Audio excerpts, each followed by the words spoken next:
High বন্ধুরা, অনেকদিন বাদে আবার আমার চলতি কা নাম গাড়িতে। ভেবেছিলাম আমিও কন্টেন্ট ক্রিয়েটার হব।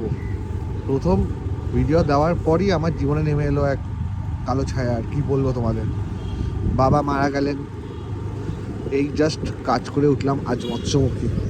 এতদিন বাদে বেরিয়েছি, টাকে বেশ হাওয়া লাগছে।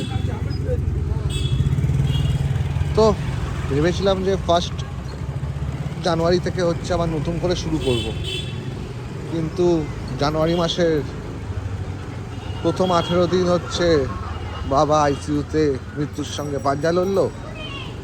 আর তারপরের দিনগুলো হচ্ছে মারা যাওয়ার পর আমি বাড়িতে রইলাম। তো কিছুই আর করতে পারলাম না।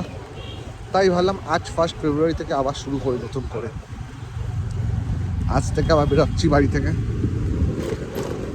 আজকে নিয়ম ভঙ্গ। তারপর আজকে ইচ্ছা আছে একটু বিকালবেলার দিকে বইমেলায় যাওয়ার।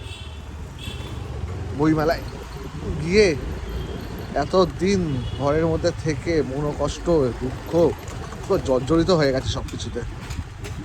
তো ইচ্ছা আছে আজকে বইমেলাতে গিয়ে একটুখানি ঘুরবো, বই পড়লে একটু ভাল লাগবে। আমার বাবাটা খুব বই ভালোবাসতো, জানো, খুব বই ভালোবাসতো।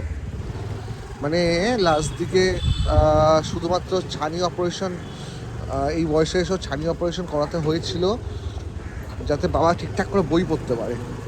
খুব দুঃখ পেতো বই পড়তে পারছে না বলে ছানির জন্য। যাই হোক, আর কি, মানুষটাই রইলো না, আর এসব ভাবে লাভ নেই। চলো বিকালবেলা বইমেলা গেলে আজ থেকে আমার নতুন ব্লগ শুরু করবো আবার।